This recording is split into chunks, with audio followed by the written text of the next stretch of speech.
the papers who go after you and say, "Oh, Laurence Fox exposing woman." These pictures are from the papers. The picture you used was a paparazzi picture. Norinda doesn't come out of this looking good because she's selling. The reason she's upset with you for showing, Norinda's upset with you for showing her core is because she likes to sell it. And so she's losing out profit. And you don't come out well on this because no man should ever expose a woman like that. We are here to provide and protect for women. We are not here to kind of ridicule them and humiliate them publicly in that way. You should never, ever sexualize or objectify a woman in that way that you did. I think that was wrong.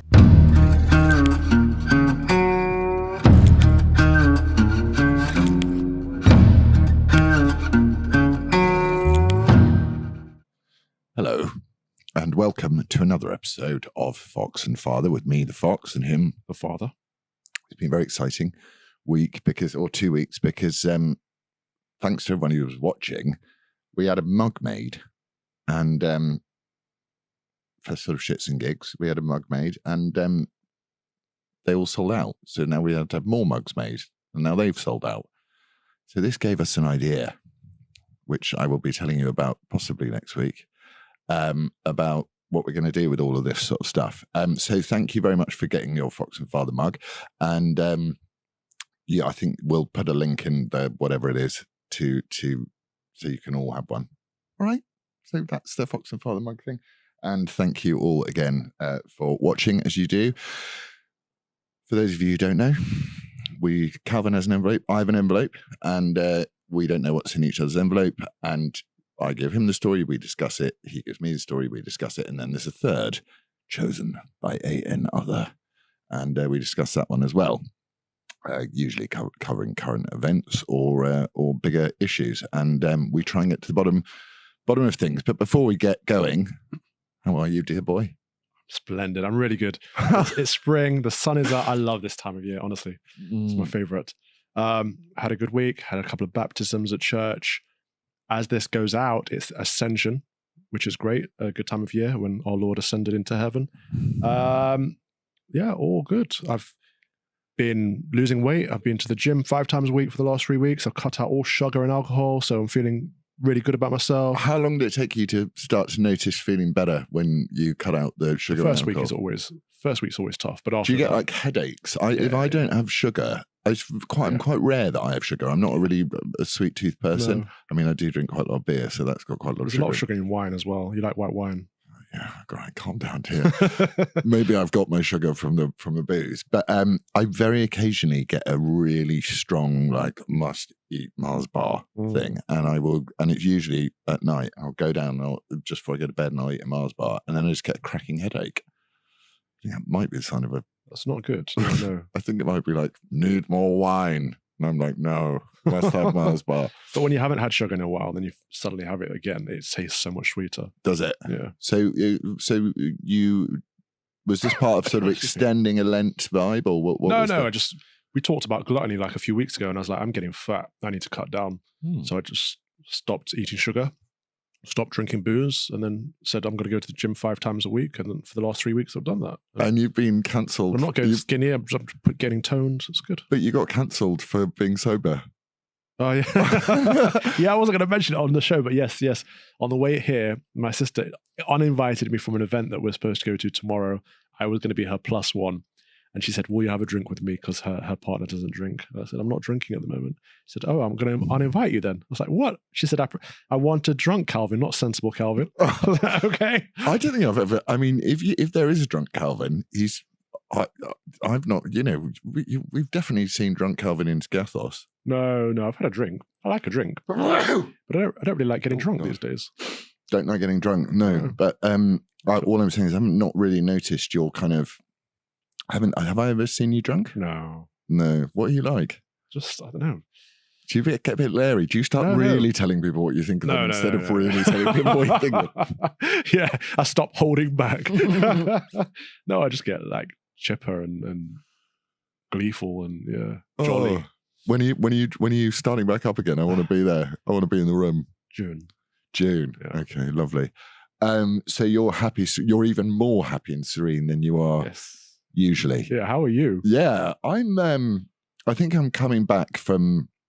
I had a bit of a nightmare again, as the lefties went after me again. And then we had the election results, and I was just, even I was surprised. I mean, I expected not to do very well, but I was like, wow, really? But I mean, obviously no one really cared in the election. I think the whole thing's rigged anyway, but if I'm honest, not in terms of me, but in terms of Sadiq Khan. Yeah. I know I live in a very Labour area. Yep.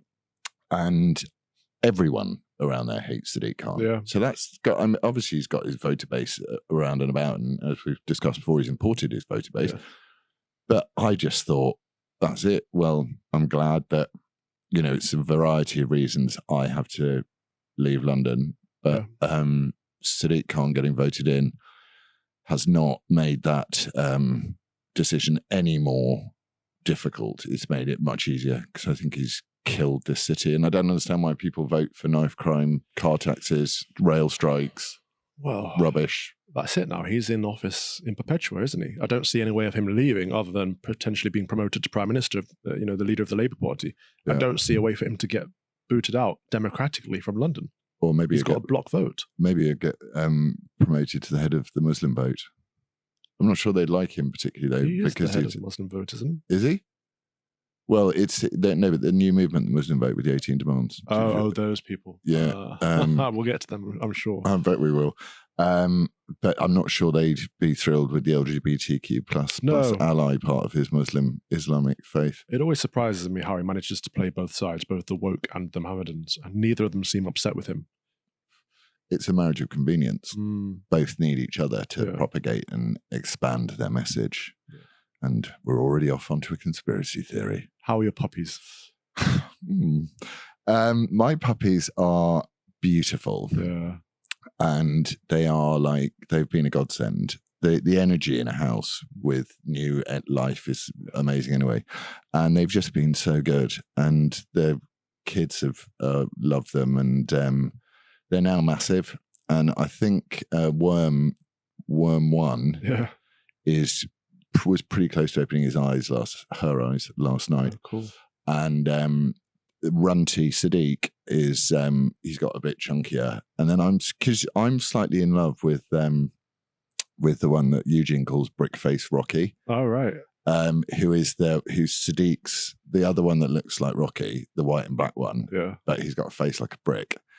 And so Eugene calls him Brickface Rocky. So that it's great. It's quite nice. She's eating a lot of food. She's being an amazing mum. Does she let you pet them?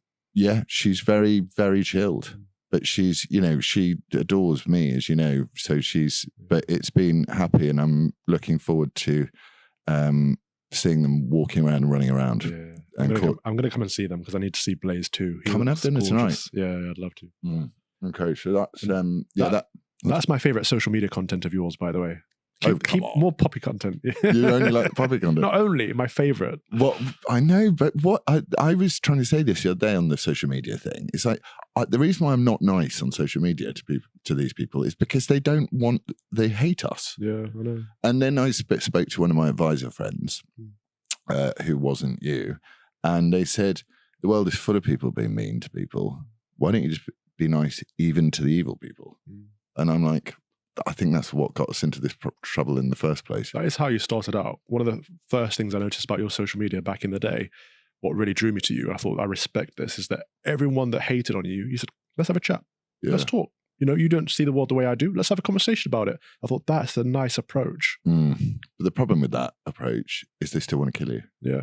That is the problem. So, and then if you accommodate and you allow them to kill you, and you don't provide a very strong wall of resistance against them, I mean, maybe I'll try it. I've got a whole plan for July, August, September onwards as to what my engagement is going to be with these people anyway. Because at the end of the day, doom scrolling through Twitter it's not and it becomes like a habit. Yeah. And, if you're a habitual person like me. But yeah, I did like talking to some of these people, but all they did was just go, you're wrong. And not only are you wrong, you're evil for being wrong. There's something about Twitter in particular. I don't like myself on Twitter. I don't think it brings out the best in people. I took a break this weekend because I had an essay to write, and I thought, actually, I feel so much better having not been on Twitter. It's just a toxic environment.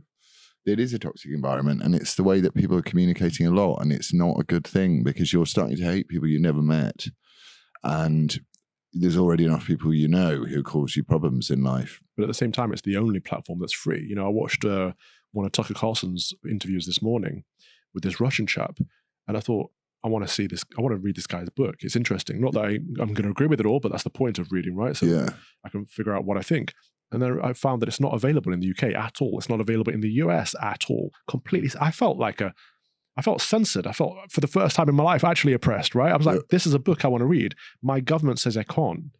Big tech like Amazon says I can't. I couldn't find it anywhere. That's insane. But Twitter's the only place you can see conversations like that being had. See, that's the problem. We've got to have no censorship. I mean, I suppose, what is an argument for censorship? The argument is that if there's something explicitly, objectively bad, it should be banned, right? But when it comes to books, I think that's a very dangerous precedent to set, because who's to say which books are good, which books are bad? And of course, I can walk into Waterstones and find 1,000 books that tell me I should be woke or should support the Mohammedans. It would be very difficult for me to find a good, solid Christian book or a good, solid book that supports British history in a positive direction or a holistic direction. Yeah. So there's already a narrative being kind of crafted there. And when there's a book that's just, this book in particular was about the Great Reset, which is something that I'm against. And it was against globalism and it's against individualism. I was like, there's probably some stuff I disagree with in there, but it'd be good to see what I do agree with as well. If a book like that is going to be banned, then we've crossed that Rubicon, right? I think that the censorship issue is huge. And, you know, the censorship, look at the news coming out about the AstraZeneca vaccine. Yes. You know, on YouTube, you couldn't mention this stuff. No. And they've finally admitted. Yeah. So it's an example of censorship being bad. I struggle with the idea of, you know, like how far does free speech go, and therefore how far does censorship go? So I don't really know. With free speech, I think it's all about truth, right? So our objective in life has to be to seek truth.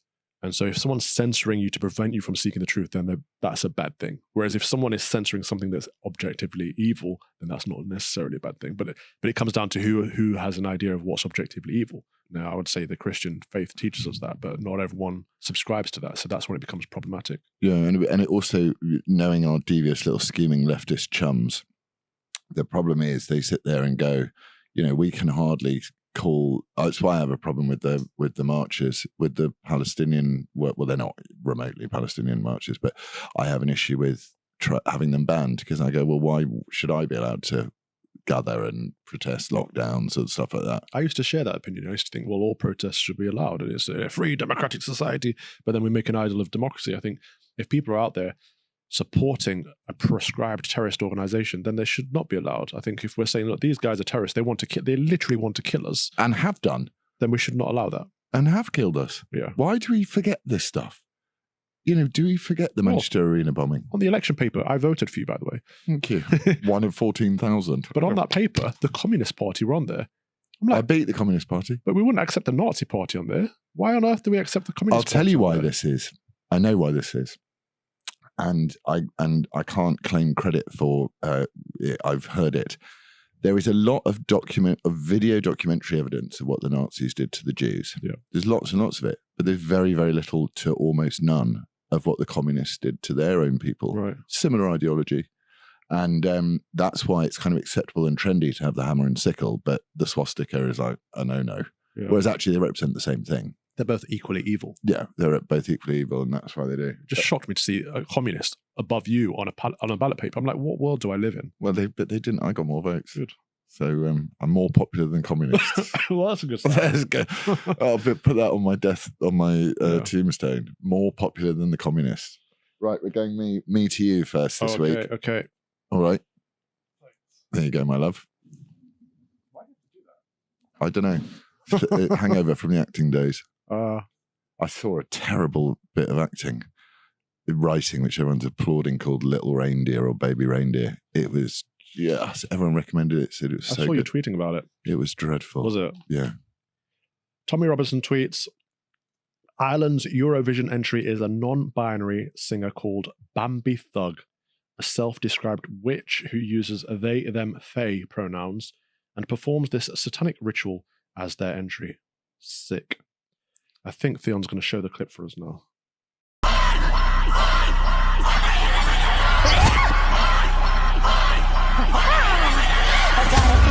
What's in my head? The places I touch while lying in bed. The visions of you, the words that you said undo. My heartbeat buried in the ground, and to its strings I bind your bound. So when you sleep, you'll hear my sound.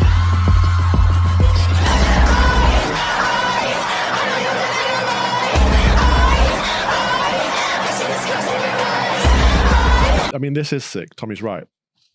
The problem I have with this is that it's becoming more and more overt. Like, we used to have rumors of satanic ritual in Hollywood and in politics, in most of the public sphere, and now they're just out there. There's a literal. They've got the pentagram. They're dressed up as devils, and they're in the music videos, in their performances, in the opening ceremonies. This is a Eurovision Song Contest. This is like representing Ireland officially as a country, a Catholic country, saying we want the devil to represent us now. How have we fallen so far in a matter of decades? Do you think that they're serious, these people, or do you think it's just faddish and they're copying they, them, Smith? I don't think it matters either way. Right. I think if you're welcoming the devil and demons into your life, I don't think it matters if you think it's a joke or if you believe it's real. You're still welcoming the devil and demons into your life. And the problem I have with it is that it's the public side of it. So if people want to worship Satan, I think that's a bad thing. But if people want to put it out there as a public statement to say this is entertainment, this is a good thing, then that's even worse. Because the children watch the Eurovision Song Contest, for goodness sake. We're opening all kinds of minds up, all kinds of souls up to wickedness and evil. Do you think that, I mean, I know you obviously take the devil very seriously. Do you think that by messing around with this stuff, because I just think they're thick idiots, morons who think it's trendy to be, I don't think any of them could name you a single angel, including Lucifer. No, I think there's a bit of both, right? So there's people that take this on board. People are a bit, like you're saying, and they just take this on board as a bit of a fashion trend. But I'm saying is it's serious. But there are people that take it serious. But even if you are joking, yeah. Well, my question is, even if you're like just doing it to be cool, I reckon the devil's listening. Of course. He's going, I'll come and visit you. He loves it if people don't believe in him. It gives him all the more ground to play with. Like, if you can be tempted by the devil and you don't believe in the devil, how are you going to have any defenses up against him? Mm. So this is why they always say the greatest trick the devil ever pulled is convincing the world he does not exist. Yeah, he rules the world. He's the master of this firmament that we live on. Master of deception in this realm. And so we need to do everything we can to fight against it. And when we've got people like that, Marina Abramovich, and, saying we're having, soul cooking. And we've got people like Lady Gaga and Jay-Z and Beyonce and Nicki Minaj and all these people. Beyonce culturally appropriating last week. Yeah, she's gone white and blonde. She's turned into Kim Kardashian. She's literally, but why are the elite? You cannot criticize the elites. No, we can. We are doing. Well, we can. We do. But it comes with quite a bruising situation. I just think it's like this dude who's representing Britain. Who have we got? Ollie Alexander. Is he gay, trans? Yeah. Weirdly, I did a Lewis with him. He was an actor before he was a singer, and his music career has obviously fallen off a cliff. And he's doing, what Blue did in that last chance saloon of the Eurovision Song Contest. And I reckon he said he doesn't value our national flag and all of that stuff. And so why represent Britain? I know. It's like, Eurovision Song Contest used to be a joke. Now it's irritating. And that's the thing I find about this stuff. It's like, stuff that used to be funny is now really irritating. Yeah. And there's no release. There's no comedic release. And then you get some idiot, they, them, narcissistic pronoun, devil worshipping person who probably hasn't read a book in their entire lives. Yeah. Representing Ireland, which, interestingly, I think it was you who actually tweeted it. I think it's you who tweeted it. Was it you? Because if I'm wrong, correct me. When the Irish are protesting all the illegal immigration and Sinn Féin, who are allowing it, you said it was never about Irish nationalism, and it was never about religion or Catholicism. It was about communism. I think I retweeted that. But yeah, there's something crazy going on in Ireland right now, isn't there? Where everyone's shouting Sinn Féin are traitors, Sinn Féin are traitors. The so-called nationalist party of the past is now anti-Irish because they're globalists. Yeah. They're on board with all the woke ideologies, including, it seems, Satanism at this point. It's like, what? That paradigm shift has happened so fast. Well, they're communists. Yeah. It's communism. And for the reasons I said, the fact that there's no video documentation of it. But I feel the same about Gaza, I hate to point out. Oh, okay. I don't think it's about Gaza. I don't think these marches in London are about Palestine at all. I think they're communist marches. Yeah, it's like that meme, isn't it? What do you want? Free Palestine. No, what do you really want? Tell the truth. Yeah. Communism. Yeah. But I think that's encouraging from the alternate perspective to show that, everybody, bar you and me and a few others, sorry, it's really itchy.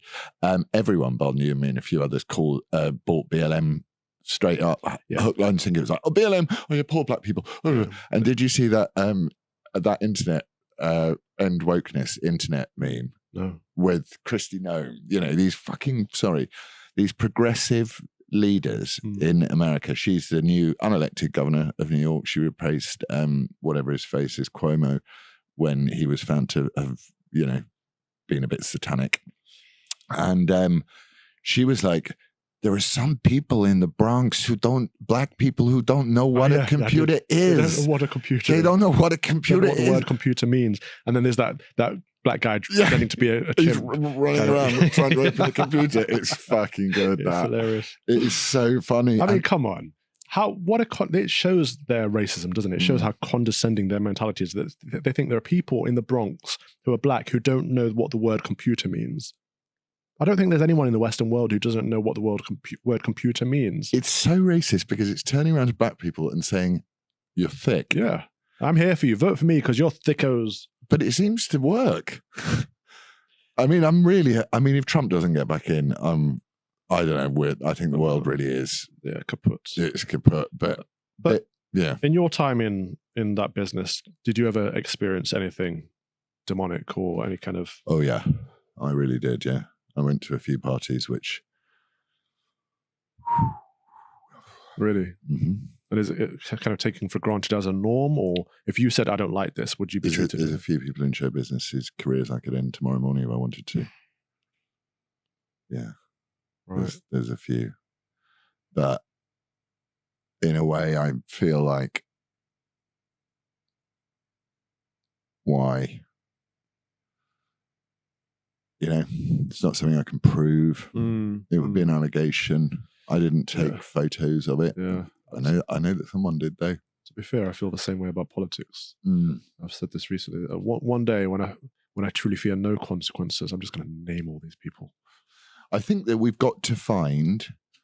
I think some of the piece that the piece that I sort of look towards you for having, that I need to find for myself, is this sense of the fact that of not caring a little bit more. Yeah. Not because I care so much about things, and I find it really gets in the way. And I really care about the misuse of language and stuff like that, and it really fucks me off. That reminds me. Theon, can we actually have a visual on the screen for every time Laurence swears, please?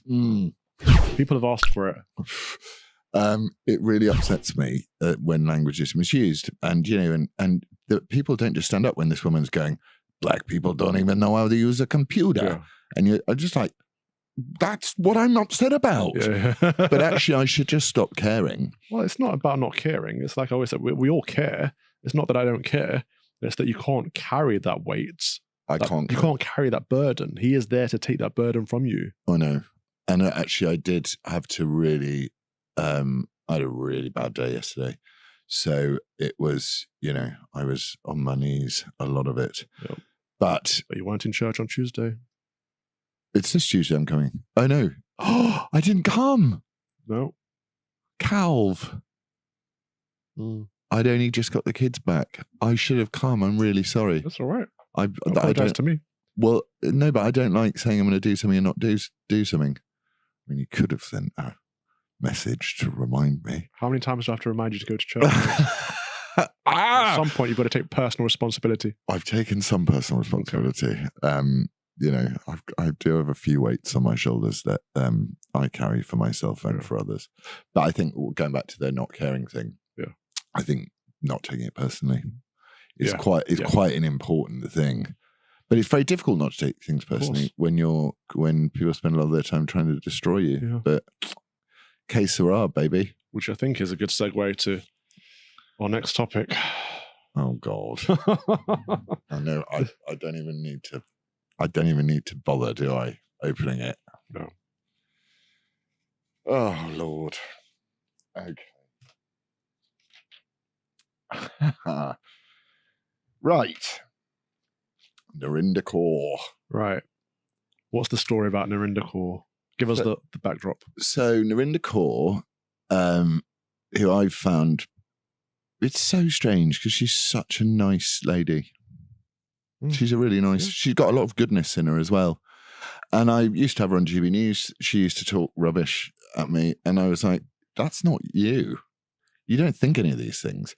You're just saying them to sort of get an applause or get kind of in with the wokies. I don't know. I think sometimes she does think those things, but sometimes, some of it. Generally speaking, I don't think she thinks. She's not. I think she's a nice girl. She is. In real life, she's really lovely. Yeah. But I disagree with everything she says, and I don't think she thinks anything through. I'm not.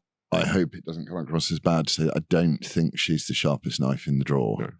No. Anyway, sorry, Narinder, that's not, I just, I think you do need to think things through. And if you are smarter, you need to think through. Anyway, she was taking a pop at my friend Lani. Lovely Lani.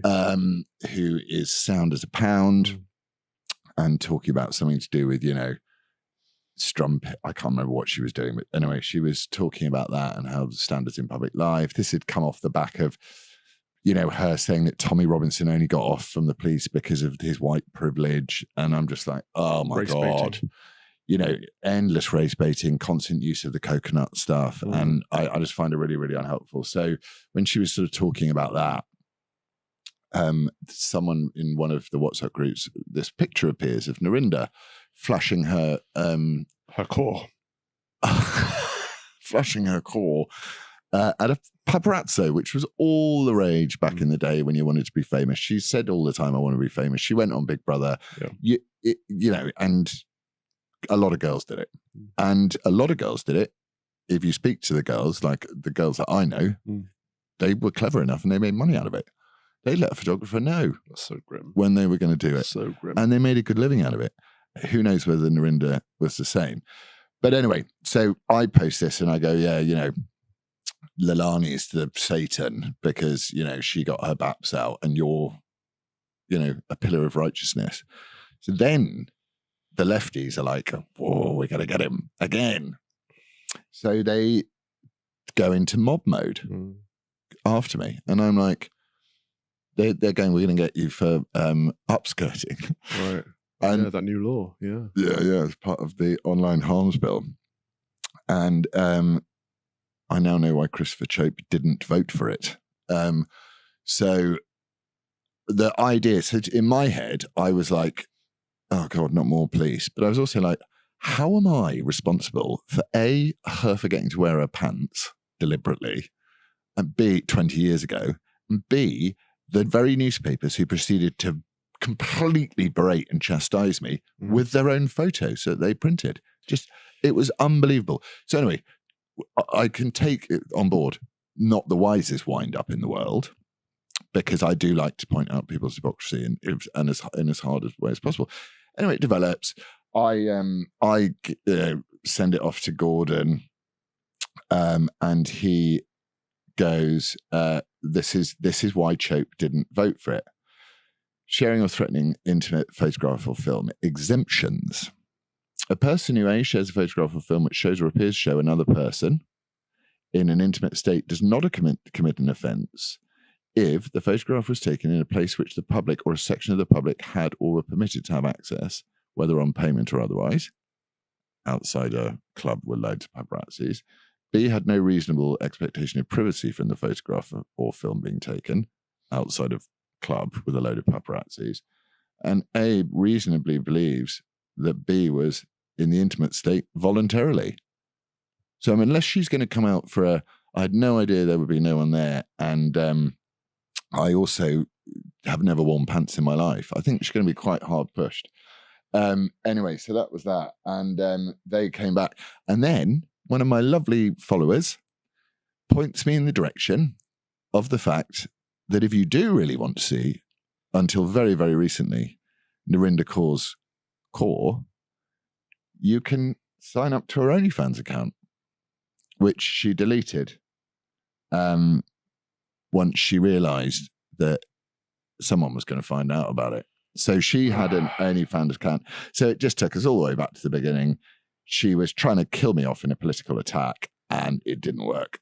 So, I mean, we had to talk about this story because it's been such a big story for the last few days, but I hate this story. I don't think you and I haven't even spoken about this, have we? I've had so many people saying, sort your mate out, what's going on with your mate? I'm worried about your mate. What's happening with Laurence? I'm like, what do you mean? Well, first of all, speak to Laurence yourself. But secondly, what do you mean? Nobody comes out of this well. So the lefty mob did what lefty mobs do in jumping on the case, trying to take you down, to use the latest thing they possibly can to take you down. So the lefty mob are wrong. The papers who go after you and say, oh, Laurence Fox exposing woman, these pictures are from the papers. So the picture you used was a paparazzi picture. Narinder doesn't come out of this looking good because she's selling. The reason she's upset with you for showing, Narinder's upset with you for showing her core is because she likes to sell it. And so she's losing out profit. And you don't come out well on this because no man should ever expose a woman like that. We are here to provide and protect for women. We are not here to kind of ridicule them and humiliate them publicly in that way. You should never, ever sexualize or objectify a woman in that way that you did. I think that was wrong. I agree with you. So no one comes out of this well. I think no one comes out of it well. Let me try and just defend myself. I think you're right. Ultimately, I don't think it was, if you tweet 1 million times a week or whatever, you're constantly tweeting, you're going to get things wrong. That's the nature of these things. So I agree with you. It was wrong. But I think there's this thing of, I have an overprotective personality as well. I don't like it when people try and attack my friends. No, I so agree. I didn't engage the thought process that I should have engaged in order to go after her. But I am Your instinct was right to defend Leilani. Your instinct was right, but the method was wrong. That's all. Mm. But I mean, I respect you for saying you were wrong. No. I'm happy to admit when I'm wrong, and it's not like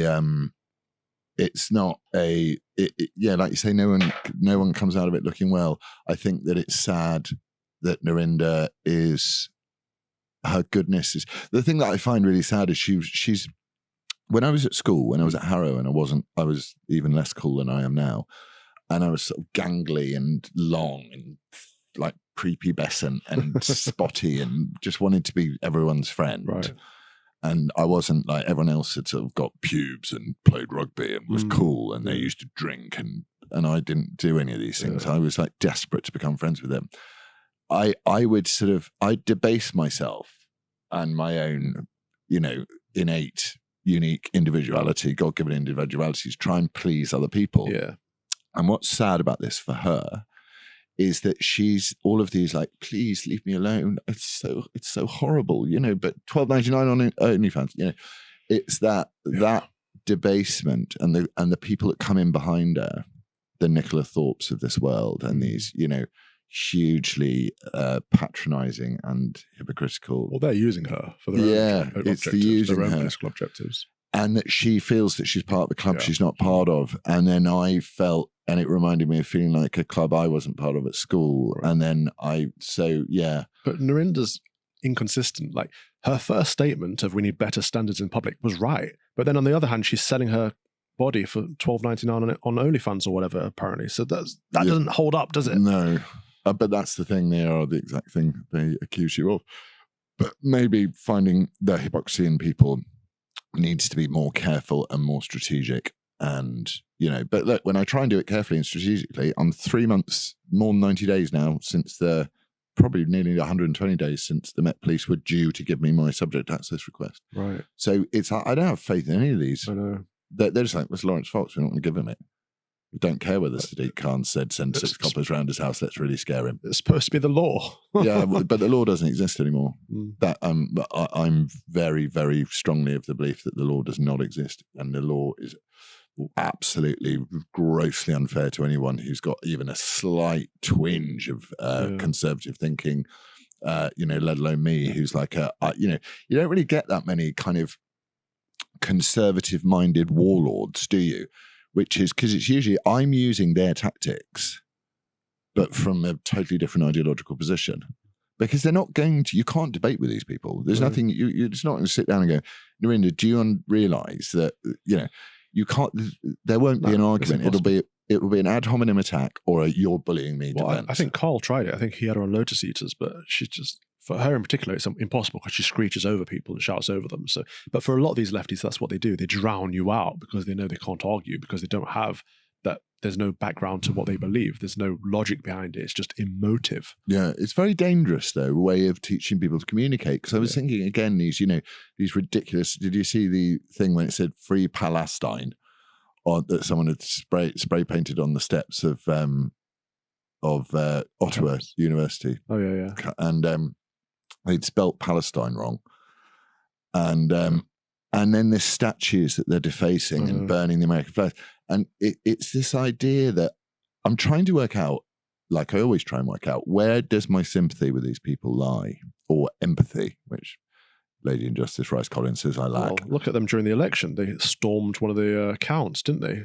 On polling day, they took over the election count. And what did the law do? What did the police do? Absolutely nothing. Just stood by and watched them shout Allahu Akbar or whatever they were shouting. That's just like the Green Party counselling candidate shouting Allahu Akbar. I mean, the Green Party would have you believe that they gave a shit about the planet. They would have you believe that they care about the climate crisis and clean oceans and that they don't give a shit. They're Marxists. They're Marxist and they just hide behind this, oh, we're the Green Party. Yeah. And it's the same as these little morons on the American university campuses. Yeah. Spraying Gaza on things. I'm just laughing because I'm picturing that the Green Party celebration where you got all these Mohammedans going, Allahu Akbar. You got this one chubby white guy behind them thinking, I just wanted to save the planet. Yeah. I joined the Green Party to save the planet. Ended up joining the Taliban. Sorry, mate. I mean, that Shola, who's always, another one of these. The racist one. The race baiter. Who's really... calls herself a doctor, but no one can ever actually find any evidence of her credentials, that one. She said, oh, well, everyone says God is great all the time. We're one of the three Abrahamic faiths. We've got to do it. That's a lie. That's a deception. I know it is a deception. Because they say God is greater.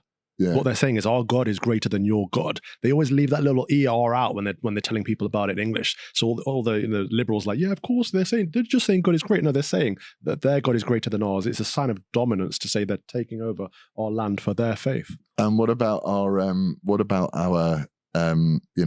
nipping over to Riyadh and doing a bit of street preaching? Do you think that would go down well? Oh, someone tweeted me the other day, maybe we should have a policy that for every mosque that's built in England, we should build a church in Saudi Arabia. Ooh, that would be good. That tweet went pretty mental. My tweet, they got so upset about that as well. The minute they hadn't mended me, hadn't killed me, I then got sent a set of stats and tweeted them out, and I didn't pay any attention to it. I was having dinner with some friends, and I looked at it, it was like 19 million people. I was like, here come this is big enough for Ash Sarkar to get out. I'm surprised, what's his name? Surprised Gordon Brown didn't come out of retirement and demand. Yeah. Why is it that we've... okay, so, sorry, what I was trying to say is, where's my empathy for these people? Right. We, through successive government policies, we have broken the covenant between the old truism of saying we provide a better life for our children than the one we had. None of these bastards are going to be able to buy a house. Really? Very unlikely. Yeah. They're all going to be working two jobs if they can be bothered to work at all once they've left school and realise that the real world doesn't give a shit whether you're offended or not. Yeah. And they can't function in the society as it's built. So no wonder they want to tear it down, is what I'm saying. We created, I don't think our generation did this. I think the generation before us, the boomer generation, they just thought about themselves. Yeah. And then you look back on the banking crisis and bailing out the banks. You look back on Tony Blair's made up wars. It's their pensions that are crippling us. Yeah, that's right, isn't it? It's their pensions that are crippling us. The biggest expense, other than the NHS in the economy, is the boomers' pensions. And you've got people moaning that they're going to have to spend another few years working before they can take their pensions. Our generation won't even have pensions by the No. time we get to that age. It just won't. There's no money. No state pensions anyway. No. I But then should we have state pensions? Should we No. not save up and provide for ourselves and our families and actually plan ahead rather than relying on the state to pay for everything? Well, Just putting it out there. yeah, I think you've got a point. I think it's I do think people need to take more responsibility for their own stuff, because also life is a bit edgier when you do. But I can see why they would go, I want global government. I've been told that the planet's going to boil, the sun monster's going to boil the planet, and that everyone's a racist, and that, you know, the flag is evil and there's nothing to be proud of, no sense of national identity, no sense of Bushra was going on about this. You know, what are British values? And it's like, well, I don't know. What are Pakistani values? Right. Like, you know them when you see them. Yeah. It's a deception, that question. Is Yeah. purposefully supposed to throw you off because you can't describe something that's intangible. And so the moment you can't describe it explicitly, they're like, it doesn't exist. And that's the lie that they like to perpetuate. Yeah. And they're winning. Mm. Unless we start, I mean, they're not winning in terms of the fact that Hamza got the hoof, but they're winning in terms of the cities, and they're winning in terms of the universities and education. Yeah. I mean, you know, the turncoat Tories will turn around and go, well, I'm not calling them a trans woman anymore, and just for political expediency. But but you know, it's going to. I also think that there's not even a political way out of this. No, there isn't. There isn't. I mean, democracy, we know, doesn't work anymore. So what is the answer? If you can't vote your way out, you can't elect someone who's aligned with your principles, then what do you do? And everyone keeps saying, oh, there's going to be a civil war. There's going to be I don't think there's going to be a civil war. The English do not revolt. We haven't revolted in centuries. We're just not of that mindset. We kind of just sit by and watch the world burn. We do riot, though. The Brits have rioted. I don't think we do. I don't think English people riot. There were riots in London when I was 20, I don't know when it was, 2014, 2015. There was some. No, they weren't English people. Were they not? Those London riots weren't. Who were they? Mostly immigrants. What were they writing about? I don't know. I think it was a copy and paste or a copycat of what was going on in America, wasn't it? I think there was lots of Afro-Caribbean people rioting and lots of Mohammedans rioting. God, so we're just going to sit by and let it happen. But we've got the 1st of the June. middle classes. We've got the 1st of June. We've got the celebration of freedom of speech in London, which please do come to, and bring a friend, bring many friends, because we've got to show that there is a part of our society that really does care and wants to protect. And as that lovely lady, I'm not sure what her name is on Twitter, but she's brilliant, said, I just want Britain back. Yeah, I saw that. And I really feel, and she's got a much better way of doing it than I do, unless I'm talking to someone like you or I'm in conversation rather than my kind of public outward facing. Well, it reminded me of one of Betty's videos, like just out and about on a walk or a jog or whatever. Yeah, like, yeah. And it's it's the motivating, but weirdly it takes that level of kind of, come on guys, we've got to get out there, and the underdog mentality, which the Brits do respond to. So there will be a big event on June the 1st, and hopefully people that will see a lot of numbers. That'll be good. And then we'll see how the police police that. I imagine it'll be very different to the way they police the Palestinian marches. Yes, but thankfully I think Tommy's got a bit of a plan for that. But I think the answer really is just abandon the cities, just leave them, let the Mohammedans have them. They're just going to destroy them. Move out the cities, go back to the towns, the villages, set up real communities centered around the parish, help each other out, raise your families together, take your kids out of state school, just do things properly the old-fashioned way. That's the way to win back the country. Amen, Father Calvin Robinson. All right, should we do Theon's envelope? I agree with every word you said. I think that's, as a short-term measure, there's no other way of doing it. Okay. Right. The Garrick Club. Oh, yeah. Votes to allow women members for the first time. Why? Is that turkeys voting for Christmas? It's progressives being progressive. It's Stephen Fry and people like that saying, oh, we have to be here for diversity and equality and inclusion. And no, we don't. We don't have to do any of those things. Why did you join an all-male club? Exactly. If you want women into it. A gentleman's club is a space for gentlemen to be in the company of gentlemen for a period before they go back to their wives or whatever. It's like, there's nothing wrong with that. That's traditional. It's fine. It's just in the same way. Needed. Yeah. I mean, especially if you've got, I'm very lucky in my relationship. My Lizzie's very super chill, and we can do anything. But I've had relationships in my life when I've been like, okay. Right. I'm just gonna Sometimes. have a pint with a mate Yeah. before I go home. And men need that, actually. We need that testosterone boost, and we only get it from being surrounded by other men. It's part of our nature. So there's nothing wrong with it. It is discriminatory, but not all discrimination is bad. I liked it, some discrimination. Right. Like I discriminate You know- my kids from driving cars. You know what other discrimination I like? What? Letting women have their own safe spaces, Yeah. changing rooms, toilets. Well, they bathrooms. brought that back now, haven't they? Because it's nearly general election time. Oh, look, suddenly it's going to be law that you're all going to have your own change rooms. And we're not going to give Danny Deviant a room to go and sit and knock one out watching a bunch of girls having a wee. I mean, it's how we got to that part of the country. Well, it's all related. It's all down to, a lot of this is down to feminism. That's one branch of liberalism, which is a branch of Marxism. That's all comes from. I know people will say, no, they're two different things. They're two sides of the same coin. And feminism told women that they had to become like men in order to be equal.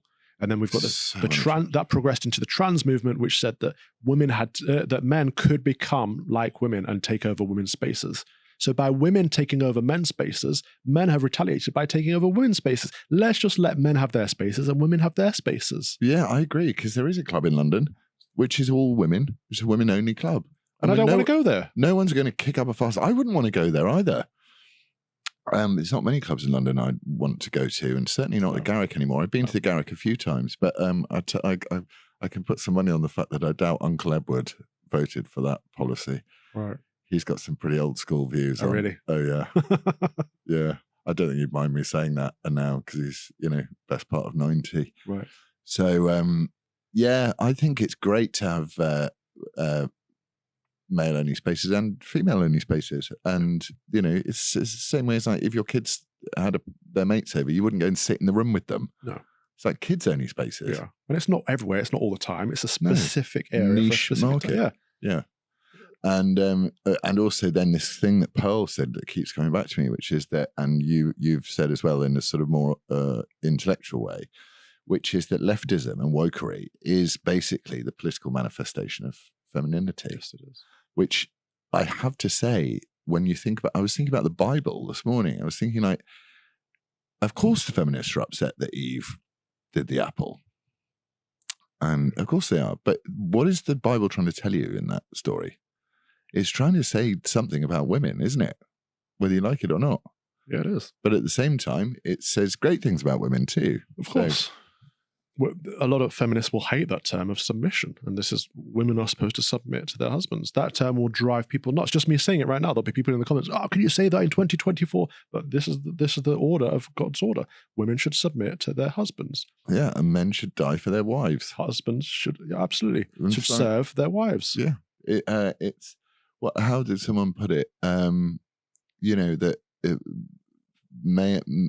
women are about compassion and men are about justice, or something like that. I can't remember.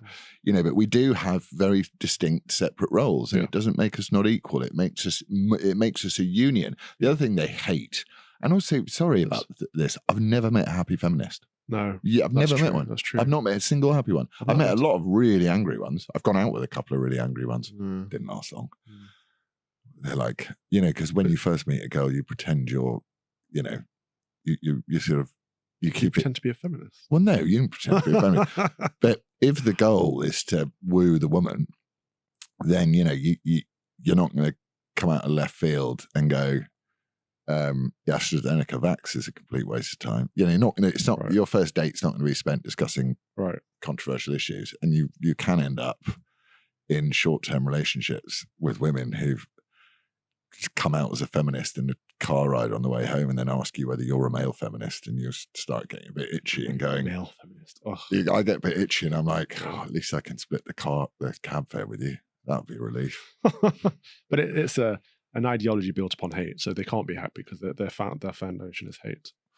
Yeah, and actually the only ideology which is built on love really is Christianity. And I don't know enough about Judaism. And I do know that Islam wants to conquer everything, and therefore I can't think that's a great idea. No. And I don't think Christianity, in its modern iteration, I'm amazed that we've got to look to Africa for the canon or whatever it's called, for the orthodoxy, for the orthodoxy and for the core of it, rather than Welby, who's essentially just a PR guy for the woke movement. Yeah, he was in Rome this week, actually. A lot of the Anglican primates met with the Vatican. So Archbishop Justin Welby met with the Pope. They had a very successful meeting. What did the Pope? I'm a bit confused by the Pope because sometimes he's quite base and sometimes a complete I don't think he's a good Pope. I don't think he's a good man. Okay, but tell us how you really feel, Cal. That doesn't mean he gets everything wrong. You know, a broken clock is right twice a day. He's trying to look for, or at least he's saying he's looking for ways of unity and bringing everyone back into the fold to reunite the church would be a very good thing with both the Eastern Orthodox and the Roman Catholics, but also with the Anglicans and the Roman Catholics. And a lot of it comes down to how we perceive the Pope, and Roman Catholicism might need to dial that back down to the Patriarch of the West, which is a title he's re-embraced. You know, one amongst a patriarch amongst patriarchs, not necessarily this ultimate supreme leader, but conversations are being had at least, which is fruitful.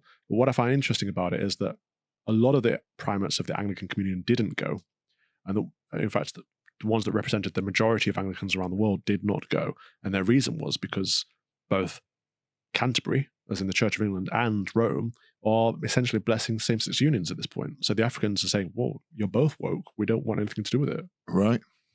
And they can have that position. I mean, did you see George Galloway? They tried to... I try not to. What's he done now? Well, he was very sensible. He just said, his argument was, he said, they're not equal. Gay relationships and heterosexual relationships. Normal. He used the word normal. He said they're not. He was right. Said, he was right. And his argument was, if everyone was gay, there wouldn't be any people left. Yeah, there is such a thing as normal or normative, and just to point that out isn't homophobic. But of course, these days it is, because it's about everything. Why does everyone want everything to be fucking normal? Well, you know what? I'm sick and tired of normal. I hate normal because what normal does is it lets in horrible people. And it normalizes their horrible behavior. Well, all of it is a lie. That argument is the same lie as the feminist argument. It's all about this equality, but there is no equality in this earth. There's no possible equality. So it's all a deception. We're chasing a false dream and a false narrative. The only equality we have is in heaven.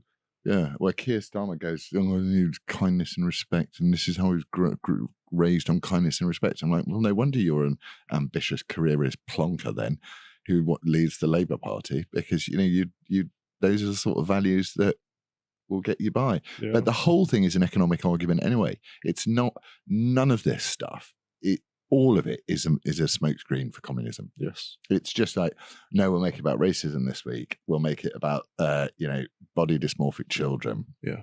And all of this stuff that they're doing. I was reading and listening to Abigail Schreier talking about kids, and she's like, nobody says no to children anymore. And the conservative argument that fathers are, it's fatherless homes is what causing, terrible children. She went, no, in the research that she'd done, the father was present. He just wasn't a man. Yeah. He was just like, he was sort of cucked his role away. Yeah. I wonder, I think one of the reasons I don't really have that many problems with my kids and, they have problems elsewhere is that they know when I'm serious. Yeah. And I don't think it's a bad thing. And I will teach them that exact thing as well. Just be a father. Be a man. Yeah. You're going to be a man one day. And men don't walk around appeasing people. We've seen what appeasement does in every situation in life. It is a terrible thing. Your job is to provide a deterrent to other men who want to do bad things to your women. Or not your women, but women that you are. They are our women, as a society. I've spoken about this before plenty. I don't think it's necessarily people's fault that we're not taught how to be men anymore. Right. Like we just try to be boys for our entire life because it's I don't know, it's being a man-child is more fun, right? So it's not. Less responsibility, or people don't want to age, or whatever. I don't know what the reason is, but there's no coming of age anymore. They don't want to die. From boyhood to manhood. They don't want to die because the faithless don't want to die. And that's the whole point of it, is those that they're only looking at your life as 80 years and 10. They're not thinking about the meaning of those 80 years and 10. They're looking at how they can get as much power and control over other people. Yeah. That's where it all comes from. Whereas if you look at your life as a journey, and this, whether you like it or not, I've seen dead bodies, including my mother's, and it's a very strange thing to see a dead body, because it's definitely just a body, and it definitely isn't your mother. So what it is, whatever this thing inside of us is, this soul, that's eternal, whether you like it or not. And the reason why these people can't cope is because they don't want to die. Yeah. That's why they go for zero everything. zero COVID, zero net zero, zero. Ultimately, they want zero death, and they're not going to get zero death.